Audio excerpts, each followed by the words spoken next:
Do you like combat? Do you like being the best dressed in history? Do you like sacking the cities of overrated civilizations? Then congratulations, you're a Celt.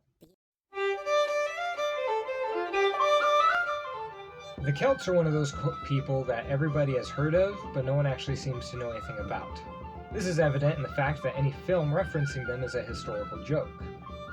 This is a rather important topic to me as I am their descendant, and a big part about Celtic culture is remembering and sharing one's heritage orally. So allow me to quickly explain to you the nature of my ancestors, the Celts. Nobody is sure when exactly the Celts showed up, or even from where. But based on archaeological finds, historical accounts from numerous cultures, and genealogical testing, it's likely the ancient Celts showed up around 3,000 to 4,000 years ago in Hallstatt, Switzerland, and are descended from an Indo-European tribe, most likely the Scythians. The culture was originally called the Urnfields. They were called this as they were known to cremate their dead, then bury them in large fields or mounds, similar to the kurgans built by their ancestors. After settling in Hallstatt, they became the Latin culture, and it's here we start to see the creative aspects of Celtic society begin to flourish. The Celts were the masters of both the Bronze and Iron Ages, and their weapons and armor revolutionized warfare, which they treated like a sport. Celtic mercenaries have been hired by powerful armies the world over, from Ireland to the minor parts of Asia. Even the mighty Spartans had more than a few run-ins with these tall, wild-eyed warriors. From Switzerland, the Celtic tribes spread out across Western Europe, and established villages, mines, ports, forts, and legends in France, Spain, Portugal, the Breton Isles, and beyond.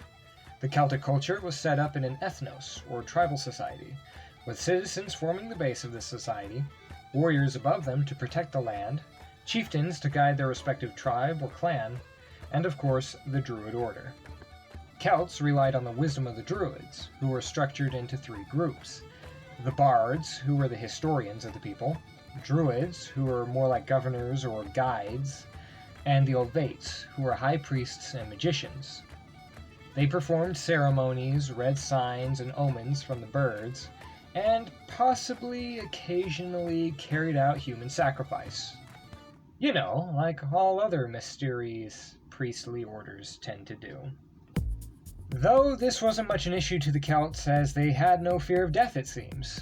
You see, the Celts didn't really have a heaven or hell. Rather, they believed in a form of reincarnation. Warriors who were brave and fought with honor were believed to break the cycle, though, and move on to Tir na Nog, a sort of Valhalla or Elysium, which is also believed to be the dwelling of the old gods, the mighty Tuatha De Danann, or children of the goddess Danu. The Danann, by the way, totally hardcore.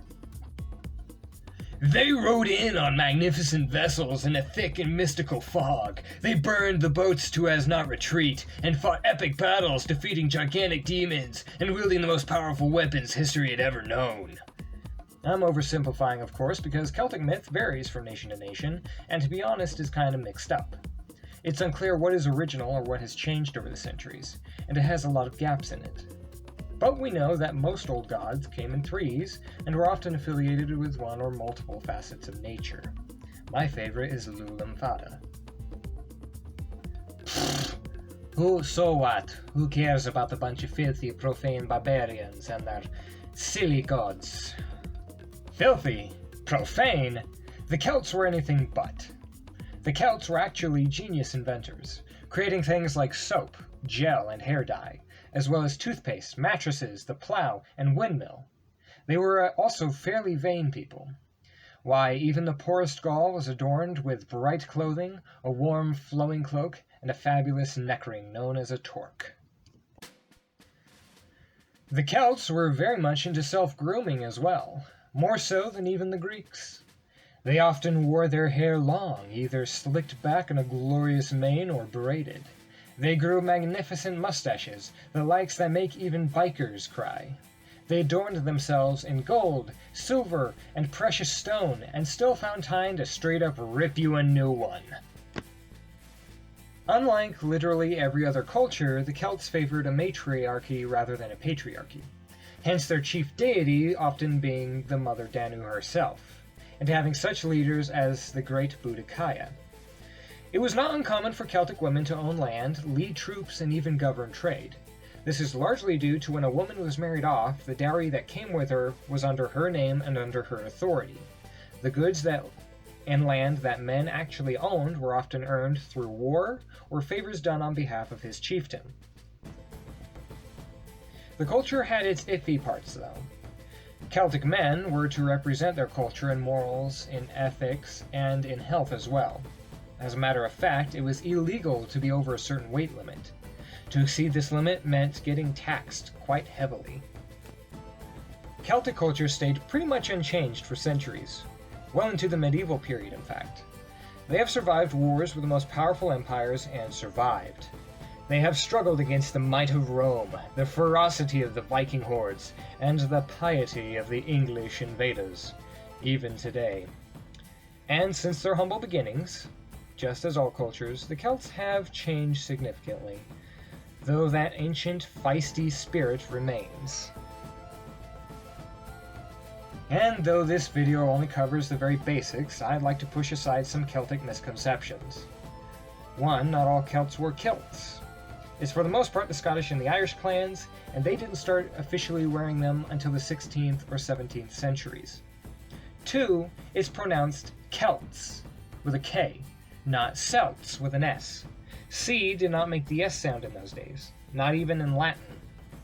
Celts are people, Celts are a stone hatchet. Both will royally fuck you up.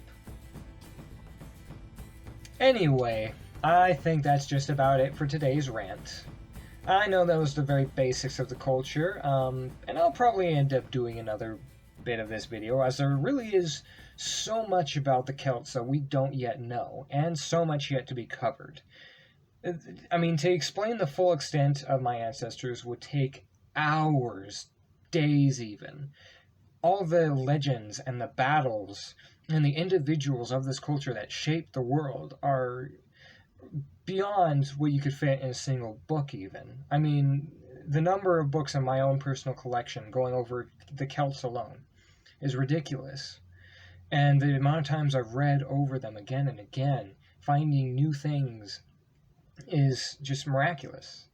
Which just goes to show that you never learn too much. And you especially can never learn too much about your own culture, your own tribe, and your own heritage. Anyway, that's it for today's video. Thank you so much for watching. If you liked the video, go ahead, like and subscribe. Occasionally I do somewhat interesting videos like this. And I will see you all next time.